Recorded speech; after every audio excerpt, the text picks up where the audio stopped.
Había ido a refugiar un cuarto de fibracel con techo de lámina negra, un cuartito pequeño. Allí me encuentro, nadie me va a visitar, y ahí me encuentro enfermo del hígado.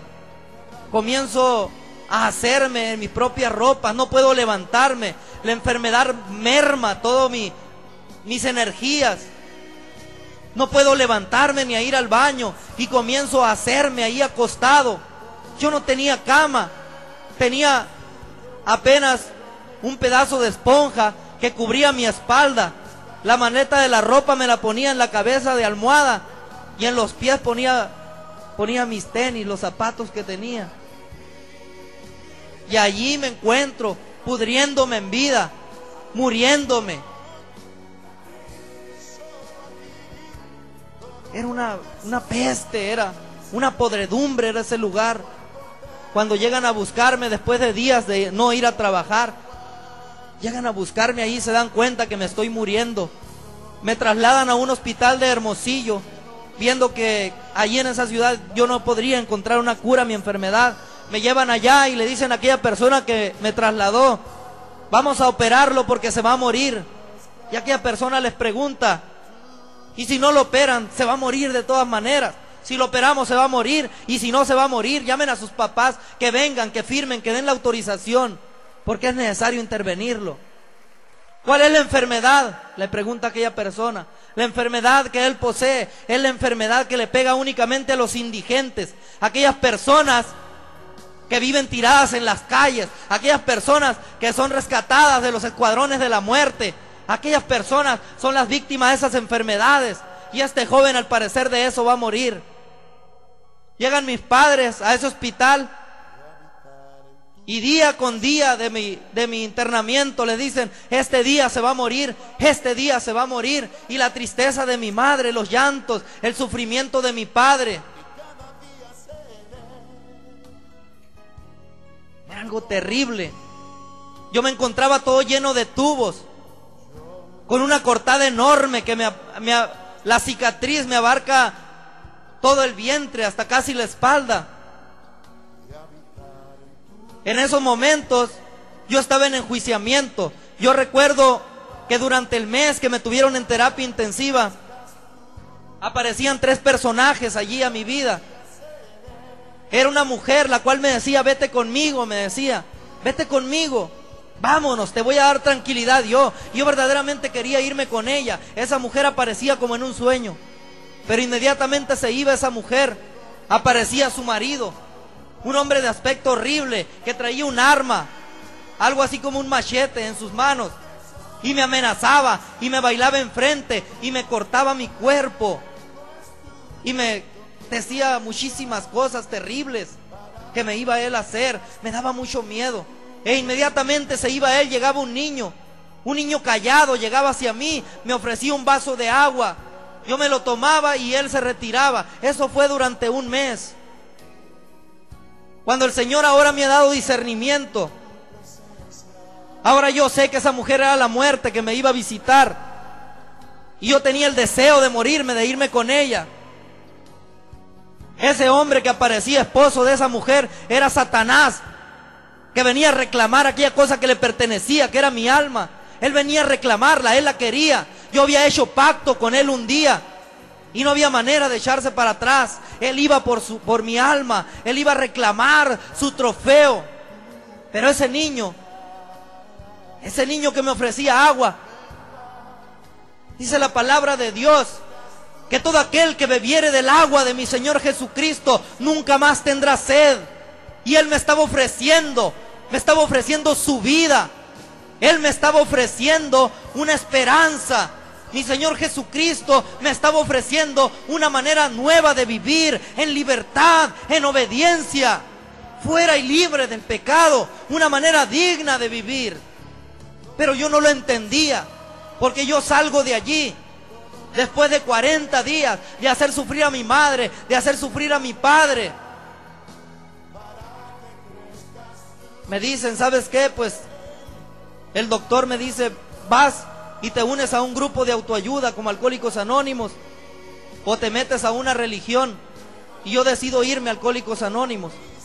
Allí duro 3 años sin beber por el problema del hígado. Pero nunca dejé el cigarro, pero nunca dejé la marihuana. Hice únicamente una sustitución. Continuaba con el pecado, continuaba con las fornicaciones. Yo me caso en esa etapa de mi vida y continúo pecando de una u otra manera. Continúo en la idolatría. Empiezo a practicar el adulterio, empiezo a fallarle a mi esposa.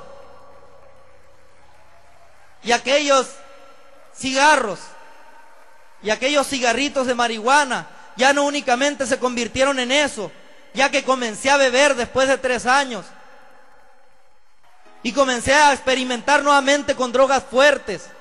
Empiezo a tener problemas en mi trabajo, empiezo a tener problemas con mi esposa.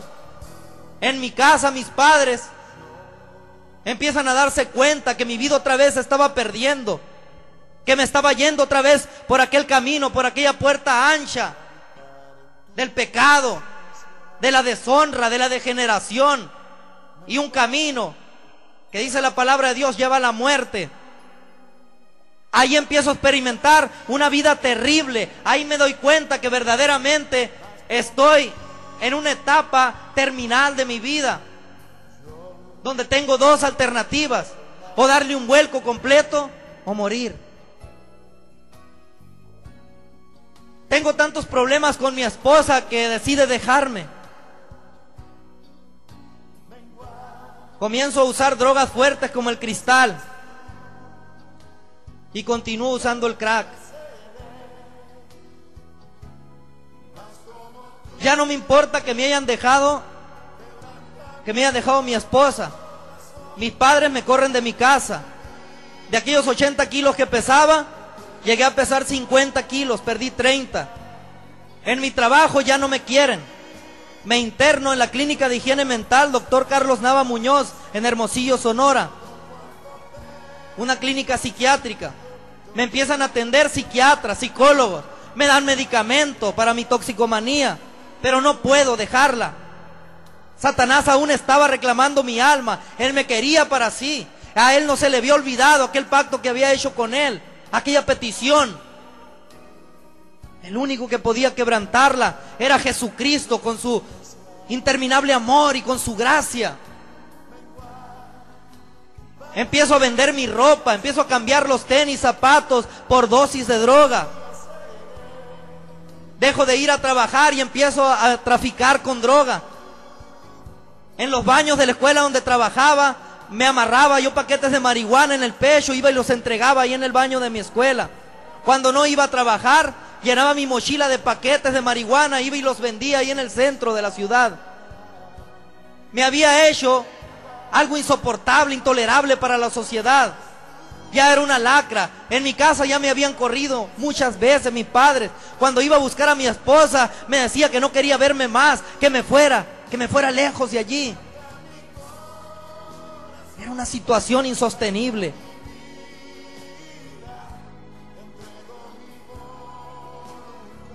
La segunda vez me vuelvo a internar nuevamente en esa clínica de higiene mental. Y sucede exactamente lo mismo que en la primera. Saliendo de allí, estando 1 mes encerrado, vuelvo nuevamente a consumir drogas. Caídas a la cárcel, humillaciones. Mis amigos, aquellos que se decían mis amigos, me querían golpear porque les robaba la marihuana, porque les robaba la droga. Ya ni ellos me querían. Dormía en las hamacas de las casas de los vecinos. Ya comenzaba a robarle a los vecinos. Me había convertido en una persona indeseable. Aquel maestro de primaria era una persona indeseable. En mi escuela ya no hallaban qué hacer conmigo.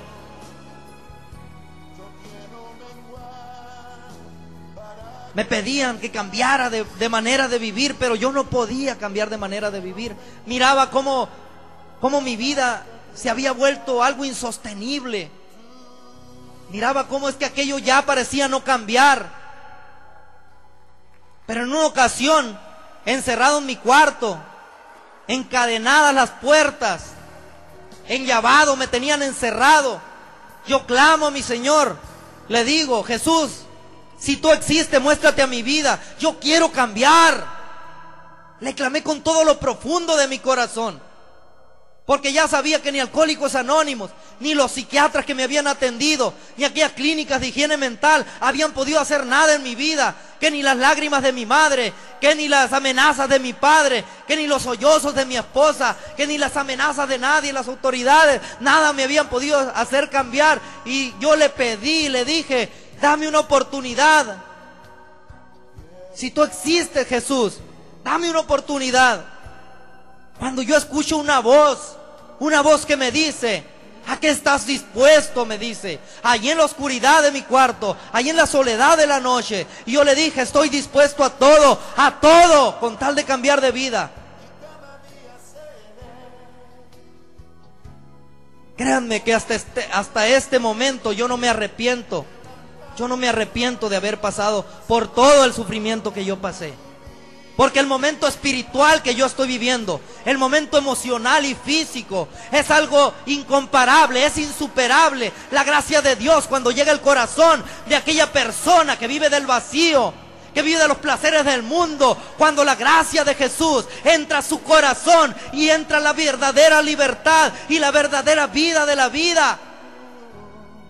Cuando entra el amor de Dios, sabe uno que empieza verdaderamente a vivir.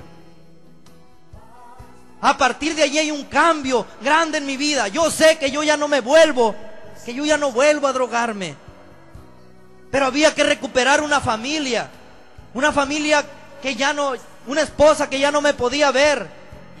Mis padres ya no me tenían confianza. En mi trabajo ya casi estaba perdido. Y yo empecé a congregarme en una iglesia cristiana. Comencé a adorar a Dios, comencé a dejarme en sus manos. Y comienzo a tener experiencias espirituales, experiencias de amor muy grande con el Señor, con mi Señor Jesús, con mi libertador. Pero mi situación familiar con mi esposa no mejoraba ni cambiaba para nada. Pasaron 2, 3, 4, 5, 6 meses. Y mi situación con mi esposa no mejoraba. Dios mío, yo le clamaba: Señor, ¿qué está pasando? Algunos hermanos me aconsejaban que la dejara, que iba a ser un tropiezo para mi vida espiritual, que me iba a hacer caer, que ella ya no quería nada conmigo. Pero yo le dije: Dios mío, yo he creído en ti porque yo sé de dónde me has sacado. Yo sé que aquello que el diablo ha separado, aquello que el diablo ha destruido, yo sé que tu poder no solamente es un poder para dar libertad, sino también para regenerar aquellos daños que hace el maligno en la familia. Y un día, en mi desesperación, le digo: Señor, yo creo que tú no vas a poder hacer nada en la vida de ella. Yo me encontraba desesperado en esos momentos. Cuando tengo una visión donde veo un río de agua clara correr enfrente de mí. Miro unos árboles grandes y le digo: Dios mío, yo sé que tú quieres hablarme en esta hora. Yo tomo la Biblia y le digo: Señor, tú dime lo que me quieras a mí decir. Abrí la Biblia, puse mi dedo con los ojos cerrados y decía en el Salmo 7, versículo 35, que Él convierte la tierra seca en manantial y los desiertos en estanques de agua. La palabra de Dios es una promesa. No únicamente liberta, sino que sana, sino que restaura, sino que pone un canto nuevo, como este canto que ha puesto Él dentro de mi alma. Yo te invito, joven, si tú estás pasando por una situación semejante, si tú has tenido experiencias con Satanás, yo te digo que el único que puede libertarte de esas ataduras se llama Jesús de Nazaret. Que si tú has tenido problemas con la drogadicción, si tú eres mujer y has tenido problemas con la prostitución, si tú eres varón y has tenido problemas con el homosexualismo, yo te digo que el Señor Jesús puede romper toda atadura, toda cadena, con su poder, porque la palabra de Dios no se equivoca. Porque el reino de Dios no consiste en palabras, sino en poder, dice su palabra. Y yo soy un testimonio